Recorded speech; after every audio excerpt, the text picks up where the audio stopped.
الحمد لله نحمده ونستعينه ونستغفره ونؤمن به ونتوكل عليه ونعوذ بالله من شرور أنفسنا ومن سيئات أعمالنا من يهده الله فلا مضل له ومن يضلله فلا هادي له ونشهد أن لا إله إلا الله وحده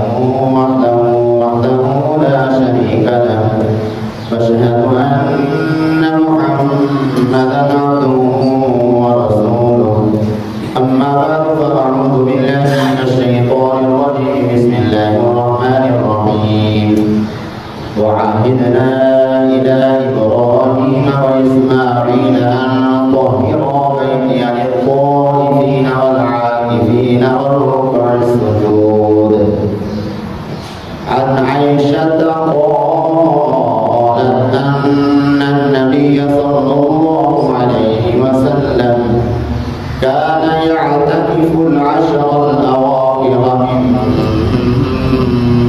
رمضان أو رمضان صدق رسول النبي الكريم الأمين قال الله تبارك وتعالى في شأن حبيبه مخبرا إن الله وملائكته يصلون على النبي يا أيها الذين آمنوا صلوا عليه وسلموا تسليما تمام ذكرات الذي برنا الصلاة والسلام عليك يا رسول الله وعلى آلك وأصحابك يا حبيب الله الصلاة والسلام عليك يا رسول الله وعلى آلك وأصحابك يا رحمة للعالمين مولاي صل وسلم دائما أبدا على حبيبك خير الخلق كلهم هو الحبيب الذي ترجى شفاعته لكل أمر من الأموال وقلبه صلى الله تعالى على خلقه وياسره محمد وآله وأصحابه أجمعين. واجب الاحترام حاضرین ناظرین ناظرات السلام علیکم ورحمۃ اللہ وبرکاتہ. جیسا کہ آپ حضرات کو معلوم ہے ماہ رمضان المبارک کا آخری عشرہ شروع ہونے کو ہے اور اس آخری عشرے میں ایک مخصوص عبادت کی جاتی ہے، اس کو کہتے ہیں اعتکاف.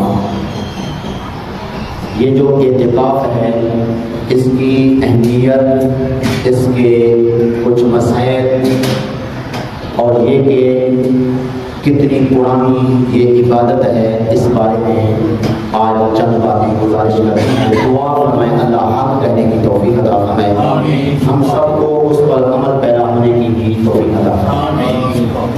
اللہ پاک نے پہلے بارے میں ارشاد فرمایا وَعَهِدْنَا إِلَىٰ إِبْرَاهِيمَ وَإِسْمَاعِيلَ أَن طَهِّرَا بَيْتِيَ لِلطَّائِفِينَ وَالْعَاكِفِينَ وَالرُّكَّعِ السُّجُودِ کہ ہم نے حضرت ابراہیم علیہ السلام اور حضرت اسماعیل علیہ السلام کو یہ تاکید کی کہ بیت اللہ شریف کو طواف کرنے والوں اور اعتکاف کرنے والوں، رکوع سجود کرنے والوں کے لیے صاف ستھرا رکھیں.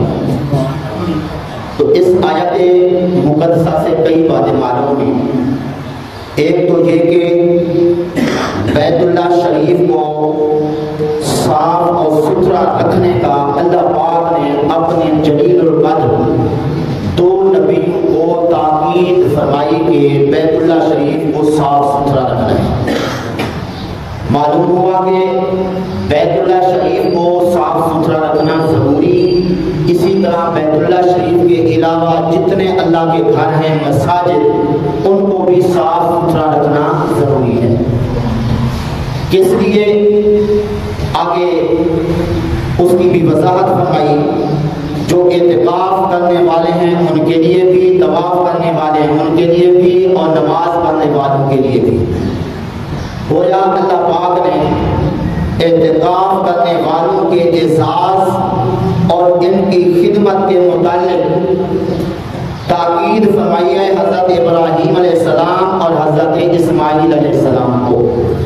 تو اس لیے دونوں پیغمبر حضرت ابراہیم علیہ السلام بھی اور حضرت اسماعیل علیہ السلام بھی اعتکاف بھی کرتے رہے، ساتھ ساتھ بیت اللہ شریف کو صاف ستھرا بھی رکھا، اور ساتھ یہ بھی بات معلوم ہوئی کہ ہر مسجد کا ایک متولی بھی ہونا چاہیے، لیکن اس متولی کے لیے ضروری ہے نیک اور صالح انسان ہو، پنجگانہ نمازیں پڑھتا ہو، اور جس مسجد کا وہ متولی ہے اس کی جتنی ضروریات ہیں وہ پوری طرح جو ہے مہیا کرے، اور اس کے اندر کسی قسم کی کوتاہی نہ کرے۔ اس لیے کہ جب نماز پڑھنے نہیں آئے گا، مسجد میں نہیں آئے گا، اس کو کیا پتہ چلے گا کہ مسجد میں کیا کیا چیزیں ضرورت ہیں اور ادھر کا ماحول کیا ہے، نمازیوں کو کیا پریشانیاں ہیں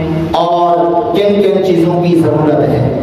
اس لیے 10ویں پارے میں اللہ پاک نے ارشاد فرمایا انما یعمر مساجد اللہ من آمن باللہ والیوم الآخر واقام الصلاۃ، کہ اللہ کے مساجد کو وہی لوگ آباد کرتے ہیں جو مومن ہوتے ہیں اور نماز قائم کرتے ہیں، زکوٰۃ دیتے ہیں اور اللہ ہی سے ڈرتے ہیں۔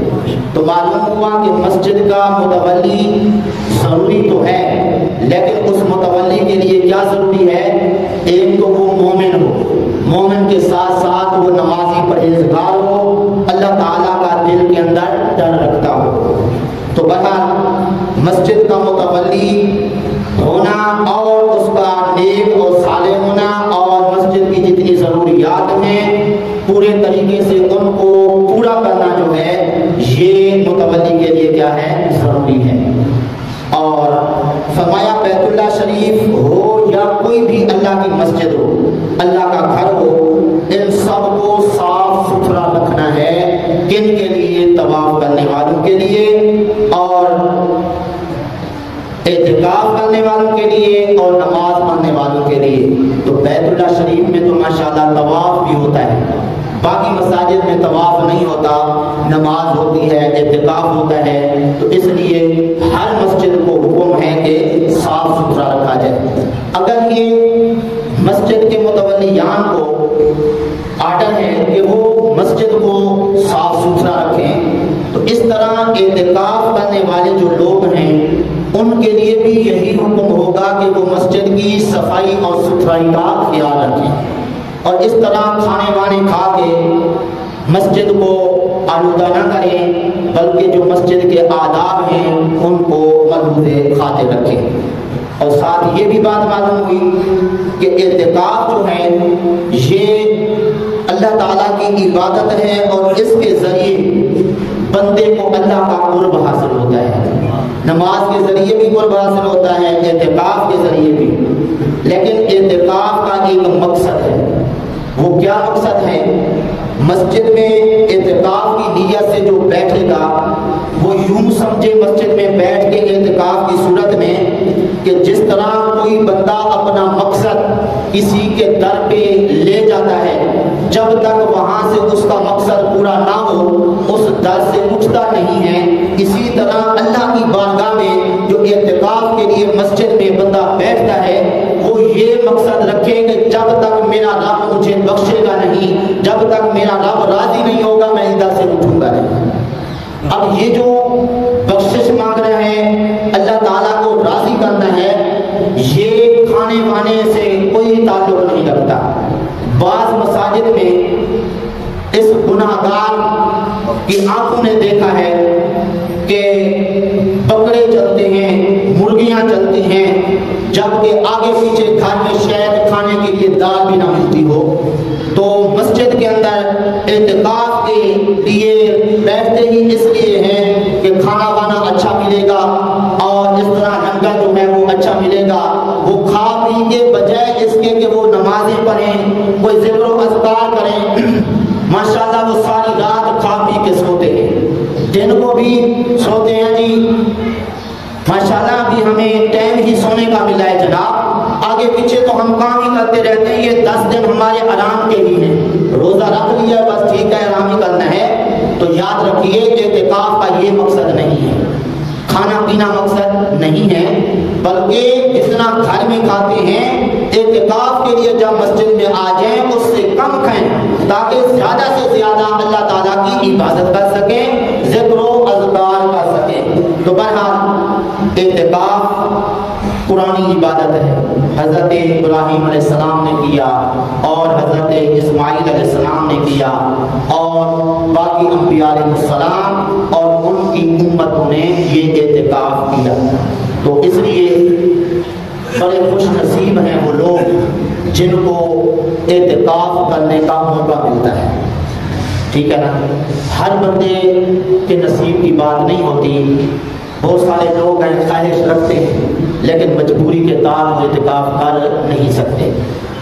اب اس اعتکاف کی اہمیت کا اندازہ اس بات سے لگا سکتے ہیں، ہمارے آقا مولا صلی اللہ علیہ وسلم ہجرت کر کے جب مدینہ شریف میں تشریف لے گئے تو آپ صلی اللہ علیہ وسلم نے جب تک آپ کا وصال نہیں ہوا ہر سال آپ نے اعتکاف فرمایا۔ حضرت انس رضی اللہ تعالیٰ عنہ فرماتے ہیں کان النبی صلی اللہ علیہ وسلم یعتکف فی العشر الاواخر من رمضان، کہ نبی کریم صلی اللہ علیہ وسلم ماہ رمضان کے آخری عشرے میں اعتکاف کیا کرتے تھے۔ فلم یعتکف عاما، ایک سال آپ اعتکاف نہ کر سکے۔ فلما کان العام المقبل اعتکف 20، جب اگلا سال آیا نا تو حضور نے 10 دن کی بجائے 20 دن کا اعتکاف کیا۔ یعنی آقا کریم صلی اللہ علیہ وسلم کو اعتکاف کی عبادت سے اتنا پیار تھا کہ آپ ویسے تو ہر سال 10 دن کا اعتکاف کرتے ہی تھے، لیکن ایک سال مجبوری کے تحت آپ اعتکاف نہ کر سکے تو آئندہ سال آپ نے 20 دن کا اعتکاف کیا، 10 دن اسی ماہ رمضان کے اور 10 دن پچھلے سال والے جو ہے وہ اعتکاف کیے۔ تو جب آقا کریم صلی اللہ علیہ وسلم نے مدینہ شریف میں آنے کے بعد کبھی بھی اعتکاف نہیں چھوڑا، تو اس لیے ہمیں اس سے سبق ملتا ہے کہ اعتکاف کی بڑی اہمیت ہے۔ اس لیے حضرت امام زہری علیہ رحمت فرماتے ہیں کہ تعجب ہوتا ہے لوگوں پر کہ اعتکاف جیسی سنت سے وہ غافل کیوں ہو گئے ہیں، جبکہ آقا کریم صلی اللہ علیہ وسلم نے تو مدینہ شریف کی ساری زندگی جو گزری ہر سال آپ نے اعتکاف فرمایا، تو اب لوگوں کو اس حضور کی سنت سے اعراض نہیں کرنا چاہیے، منہ نہیں پھیرنا چاہیے، اس میں غفلت نہیں کرنی چاہیے، ہر ایک کو اعتکاف کرنے کی کوشش کرنی چاہیے۔ اب یہ جو اعتکاف ہے یہ واجب ہے، فرض ہے، سنت ہے، کیا؟ یاد رکھیے ماہ رمضان المبارک کے آخری عشرے کا جو اعتکاف ہے یہ سنت مؤکدہ ہے، سنت مؤکدہ ہے۔ جس طرح ظہر کی 4 سنتیں، فجر کے بعد والی 2 سنتیں، اور اسی طرح مغرب کی 2 سنتیں ہیں، عشاء کی 2 سنتیں ہیں، فجر کی 2 سنتیں ہیں، یہ مؤکدہ ہیں۔ اسی طرح یہ جو سنت اعتکاف ہے، اعتکاف جو ہے یہ بھی سنت مؤکدہ ہے، لیکن یہ سنت مؤکدہ کفایہ ہے۔ کفایہ کا کیا مطلب ہوتا ہے کہ محلے میں سے اگر کوئی ایک بھی یہ اعتکاف کر لے تو سارے لوگ گناہگار ہونے سے بچ جائیں گے۔ اگر محلے کا ایک آدمی بھی اعتکاف نہیں کرے گا تو اس سنت کے چھوٹنے پر سارے محلے والے گناہگار ہوں گے۔ جس طرح نماز جنازہ فرض کفایہ ہے، کوئی ایک محلے کا بندہ پڑھ لے باقی سرخرو ہو جاتے ہیں، کوئی بھی نہ پڑھے تو سارے گناہگار ہوتے ہیں۔ تو اس طرح ہر مسجد میں کم از کم ایک آدمی اعتکاف کرنے کے لیے تیار ہو جائے اور مسجد کے اندر اعتکاف کرے۔ زیادہ لوگ اعتکاف کر سکتے ہیں تو اچھی بات ہے، لیکن بہرحال اس سنت مؤکدہ کی ادائیگی کے لیے اور باقی محلے والوں کو اس سنت کے ترک سے بچنے کے لیے ایک آدمی جو ہے وہ ضرور مسجد میں اعتکاف کرے۔ اب سوال یہ ہے یہ جو اعتکاف ہے یہ مرد کر سکتے ہیں یا کر سکتی ہیں، مرد بھی کر سکتے ہیں، خواتین بھی کر سکتی ہیں. جیسا کہ مشکات شریف میں یہ حدیث ہے، حضرت عائشہ صدیقہ رضی اللہ عنہا فرماتی ہیں ان النبی صلی اللہ علیہ وسلم کان یعتکف العشر الاواخر من رمضان حتی توفاہ اللہ، کہ آقا کریم صلی اللہ علیہ وسلم ماہ رمضان المبارک کے آخری عشرے کا اعتکاف جو ہے وہ کرتے رہتے تھے.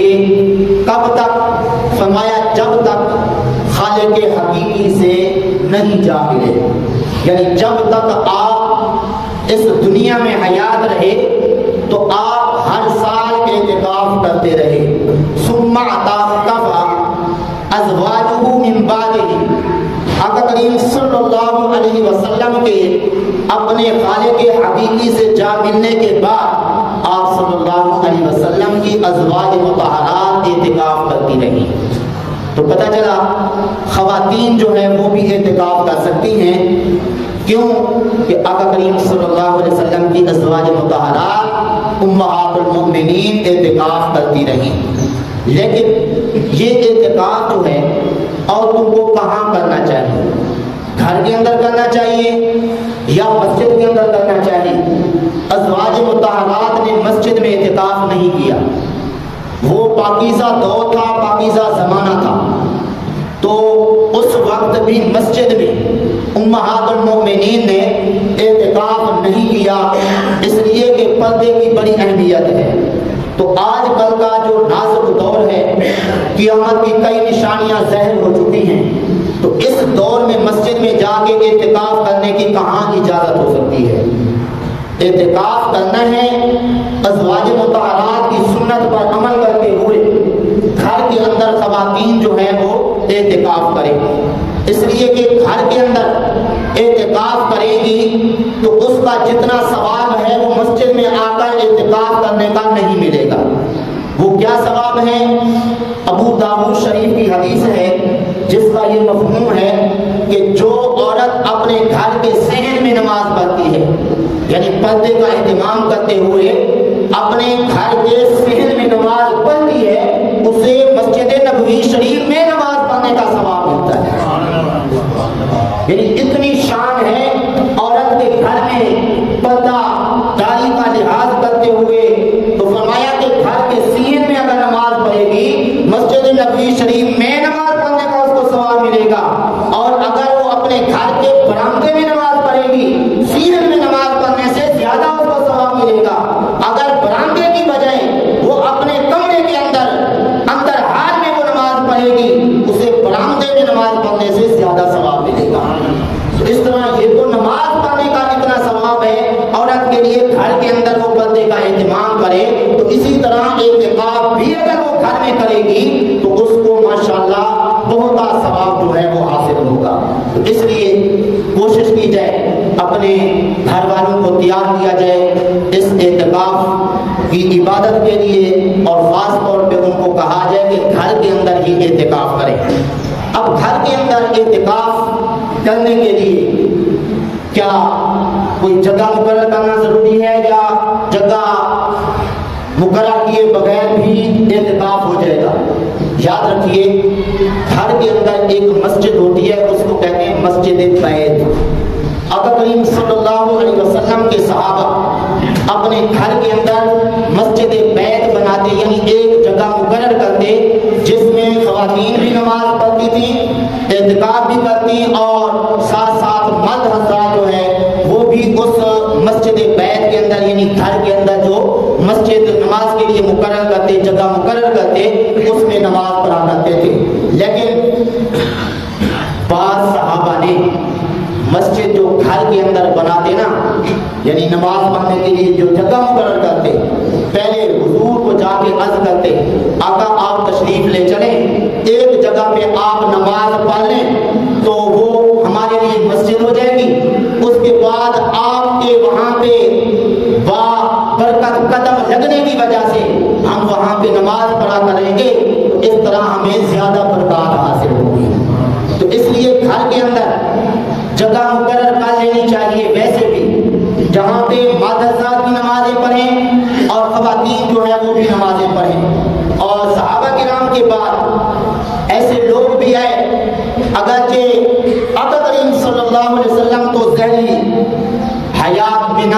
دنیا سے تشریف لے گئے، پھر وہ اپنے بزرگوں کو، اپنے استادوں کو، اپنے پیر و مرشد کو گھر میں لے جاتے کہ آپ ادھر قدم رنجہ فرما لیں، ادھر نماز پڑھ لیں، پھر ہم بعد میں پڑھتے رہیں گے۔ تو اس طرح آج کل جو ہے اس چیز سے لوگ آری ہیں، ہر بندہ یہی سمجھتا ہے جناب ہم سے تو کوئی بڑا نیک ہو ہی نہیں سکتا، اس لیے کسی کو کیوں بلائیں۔ لیکن یاد رکھیے کہ جو اللہ کا محبوب بندہ ہوتا ہے، جہاں پہ اس کے قدم لگ جائیں اللہ تعالیٰ کی طرف سے برکت ہی برکت ہو جاتی ہے۔ دیکھیں نا، ایک بچہ ہے، طالب علم ہے، قرآن و حدیث پڑھنے والا ہے، وہ قبرستان کے پاس سے گزر جائے، اللہ قبرستان میں اگر کسی قبر والے کو عذاب ہو رہا ہوتا ہے، عذاب ہٹا لیتا ہے اس طالب علم کی برکت سے۔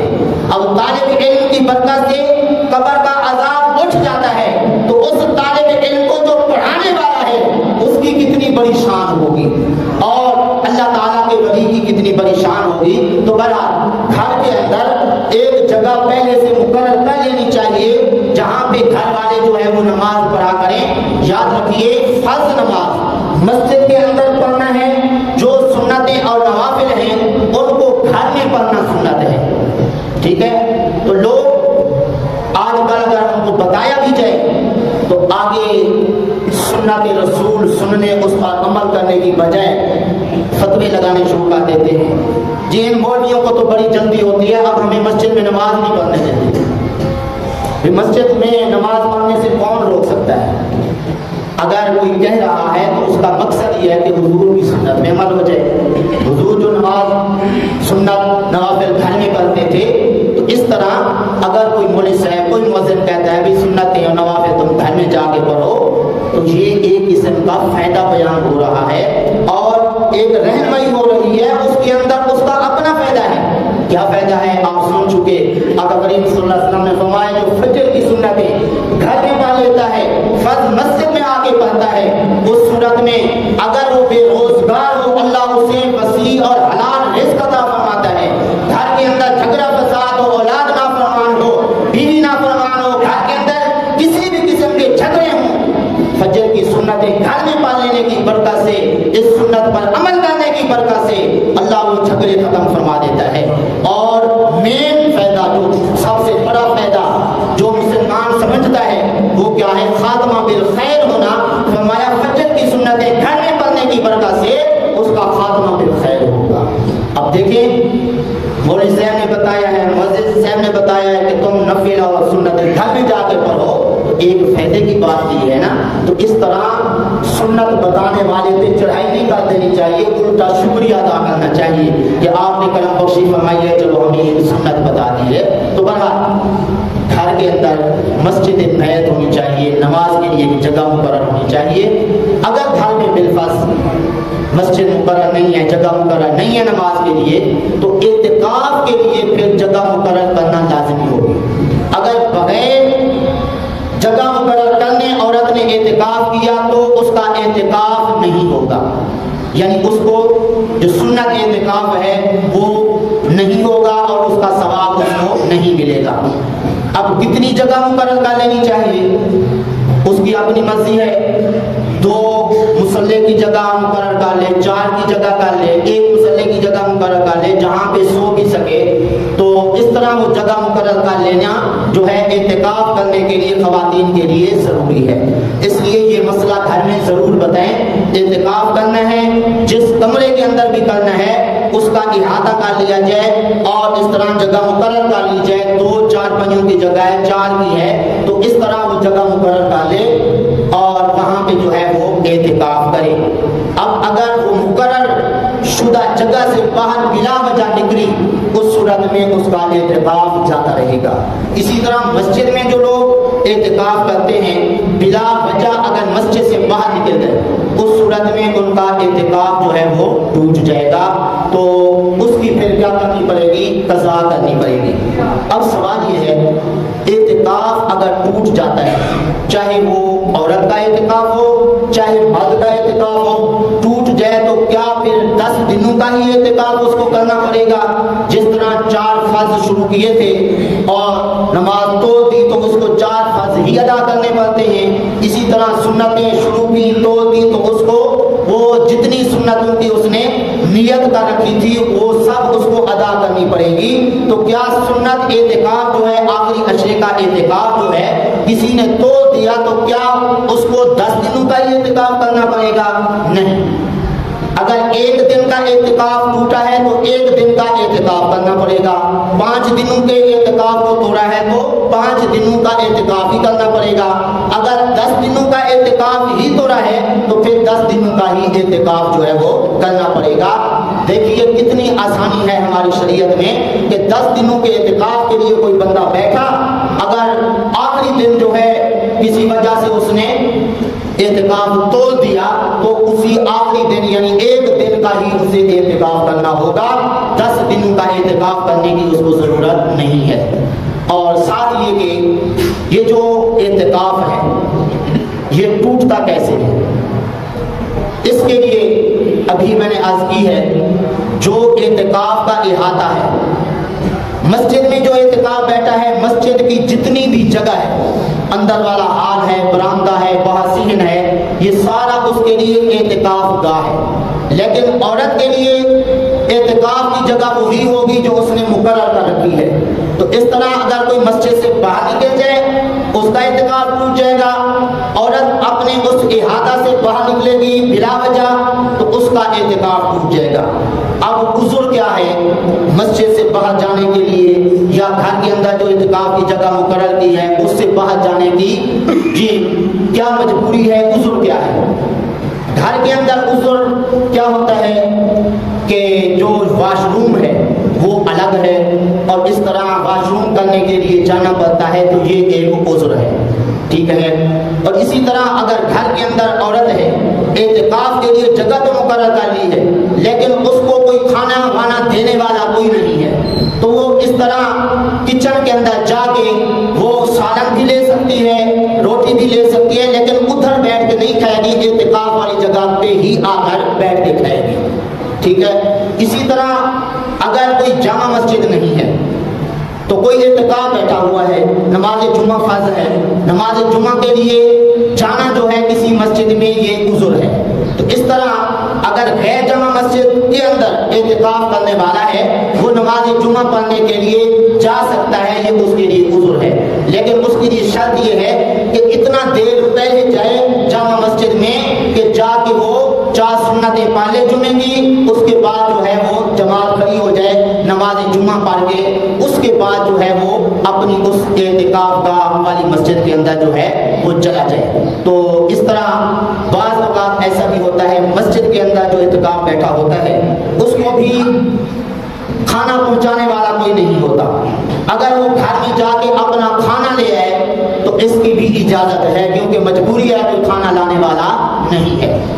اچھا, اب یہ بھی دیکھنے میں آیا ہے کہ لوگ کپڑا لٹکا لیتے ہیں, اس کے بعد جو ہے کپڑا لٹکانے کے بعد اندر ماشاءاللہ پھر نیند فرماتے رہتے ہیں, آرام سے سوئے رہتے ہیں. تو کیا یہ کپڑا لٹکانا اسی لیے ہے کہ اندر آرام سے سوئے رہے؟ یہ جو کپڑا لٹکانا ہے یہ اس صورت میں ہے کہ جب بندے کے دل میں تکبر اور دکھاوے اور شہرت کا خیال آتا ہو, اس صورت میں وہ پردہ لٹکا کے اندر عبادت کرے تاکہ اس کے دل کے اندر برائی نہ آئے اور ریاکاری کا جو ہے وہ خیال نہ آئے. یہ نہیں ہے کہ جناب کپڑا لٹکا کے اندر ہی سو جاؤ. اور دوسری بات یہ بھی کہ اعتکاف کرنے والے لوگ اوپر سے کپڑا اوڑھ کے نماز میں بھی اپنا منہ چھپائے رکھتے ہیں, کسی سے بات کرنا بھی گوارا نہیں کرتے, تو اس کی بھی کوئی اجازت نہیں ہے. نماز کے اندر چہرہ ظاہر کر کے نماز پڑھنا ضروری ہے. اگر کوئی بندہ چہرہ داڑھی چھپا کے نماز پڑھتا ہے تو یہ مکروہ ہے اور نماز کے ثواب کے اندر کمی ہوگی اور ثواب کم ملے گا. تو اس لیے سردی میں بھی یہی حکم ہے کہ چہرہ جو ہے وہ ظاہر ہونا چاہیے. لیکن ہمارے ہاں یہ رواج ہے اعتکاف کرنے والا اوپر سے جناب وہ کپڑا اوڑھ لے گا اور چہرہ بھی ظاہر نہیں کرے گا نماز کے اندر بھی, اور اسی طرح جو ہے کپڑا لٹکائے گا اور وہاں پہ صرف سونے کے لیے, تو اس کی کوئی اجازت نہیں ہے.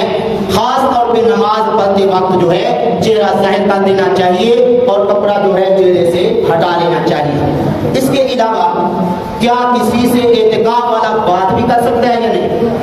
باتیں کر سکتا ہے، اچھی اچھی باتیں، مسائل کے بارے میں کسی کو آگاہ کرے تو کر سکتا ہے، کسی سے مسائل سیکھے تو کر سکتا ہے، یہاں تک کہ اگر وہ اعتکاف والا جو ہے تازی مزدوری کرتا تھا تو اپنے گھر کا گزر اوقات کرتا تھا، اب وہ اعتکاف میں آ گیا، اب گھر کے اخراجات کون چلائے گا؟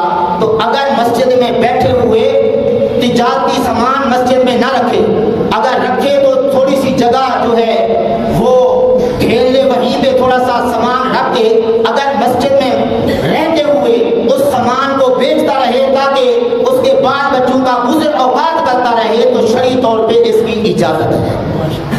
ٹھیک ہے، مثلا کوئی کاروباری آدمی ہے، اعتکاف میں آ گیا، اب اگر وہ کسی سے بات نہیں کرتا ہے تو اس کے کاروبار کے اندر نقصان ہوگا، تو اس لیے ٹیلی فون کے ذریعے، موبائل کے ذریعے اگر زیادہ مجبوری محسوس کرتا ہے تو اس طرح وہ مشورے دے سکتا ہے، اس چیز کا یہ ریٹ ہے، اتنے میں تم بیچ سکتے ہو، اور جس طرح کی بھی ضرورت ہو تو وہ اپنی ضرورت کاروباری پوری کر سکتا ہے، لیکن یہ نہیں کہ ہر وقت جو ہے وہ بس تجارت ہی کرتا رہے، سارا دن گاہک آ رہے ہیں جناب، ٹیلی فون اور موبائل جو ہے وہ کان سے لگا ہوا ہے، یہ نہیں ہے، پھر اعتکاف کا مقصد تو پورا نہیں ہوگا۔ تو اس لیے ضرورت کے تحت جو ہے وہ ایسا کر سکتے ہیں۔ اچھا جی، بعض اوقات بچے ملنے کے لیے آ جاتے ہیں یا بیوی ملنے کے لیے آ جاتی ہے، تو کیا بیوی کو مل سکتا ہے، بچوں کو مل سکتا ہے، ملاقات ہو سکتی ہے؟ ہاں، بیوی سے بھی ملاقات کر سکتا ہے، بچوں سے بھی ملاقات کر سکتا ہے، لیکن مسجد کے آداب کو ملحوظ خاطر ضرور رکھا جائے۔ ایسا نہیں کہ چھوٹے بچے آ جائیں یہاں پہ یا کسی بھی مسجد میں شور مچاتے رہیں اور اس طرح جی ٹھیک ہے جناب وہ بچے جو آئے ہیں ملنے کے لیے، لیکن مسجد کے آداب کو ملحوظ خاطر رکھنا ضروری ہے۔ آقا کریم صلی اللہ علیہ وسلم نے فرمایا مسجد کے اندر دنیاوی باتیں کرنے والے کی نیکیاں ایسے تباہ ہوتی ہیں جیسے آگ لکڑیوں کو کھا جاتی ہے۔ تو مسجد جو ہے وہ دنیاوی باتوں کرنے کے لیے نہیں ہے اور یہاں پہ شور مچانے کے لیے نہیں، بلکہ ایک اور وعید سن لے۔ آقا کریم صلی اللہ علیہ وسلم نے فرمایا جو بندہ مسجد کے اندر دنیاوی باتیں کرے گا قیامت کے دن ایک سانپ جہنم سے نکلے گا جس کا منہ ہوگا 7ویں آسمان تک اور دم ہوگی 7ویں زمین تک، اتنا بڑا سانپ ہوگا، وہ نکلے گا، کتنے لوگوں کو لینے کے لیے آئے گا؟ 5 قسم کے لوگوں کو لینے کے لیے آئے گا، ان میں سے ایک مسجد کے اندر شور کرنے والے اور دنیاوی باتیں کرنے والا جو ہے اس کو وہ اپنے منہ میں لے کے جہنم میں چلا جائے گا۔ تو اس لیے مسجد کے اندر شور نہیں کرنا۔ بعض لوگوں کی ویسے عادت ہوتی ہے دکان پہ گھر پہ اونچا اونچا بولتے ہیں، لیکن مسجد کے اندر اونچا نہیں بولنا ہے۔ حضرت عمر فاروق رضی اللہ تعالی عنہ سے ہم سبق لیتے ہیں۔ آج کل اگر کوئی بچہ شور کر رہا ہوتا ہے تو پہلے سامنے بیٹھا ہوا بندہ کہتا ہے بچے چپ کر، یا فلان تو چپ کر۔ اگر وہ بچہ بھی شور کر رہا ہے تم بھی اگر اس کو چپ کرانے کے لیے شور کرو گے تو اس کے تمہارے اندر کیا فرق رہے گا؟ ایسا ہوتا ہے کہ حضرت عمر رضی اللہ تعالی عنہ نے ایک شخص کو شور کرتے ہوئے دیکھا تو پھر ایک سوئے ہوئے آدمی کی طرف کنکری پھینکی۔ جب وہ سویا ہوا بندہ اٹھا اس کو اشارہ کیا ادھر، جب وہ آ گیا فرمایا اس شخص کو بلاؤ جو شور کر رہا ہے۔ وہ جب آیا پوچھا اس سے تو کہاں کا رہنے والا ہے؟ کہنے لگا میں طیف کا رہنے والا ہوں۔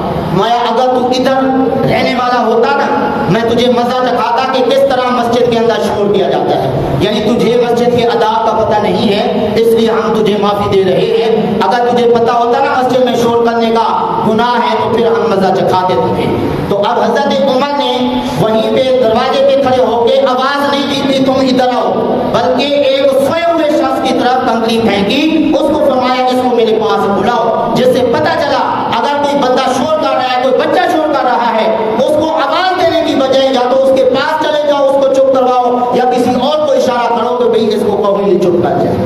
یہ مسجد کے آداب میں سے ہے، بلکہ آقا کریم صلی اللہ علیہ وسلم نے یہاں تک فرمایا اگر مسجد کے اندر کسی کی کوئی چیز گم جائے، وہ اگر مسجد کے اندر شور کرتا ہوا تلاش کر رہا ہو، کہہ دو کہ اللہ کرے تجھے یہ چیز نہ ملے۔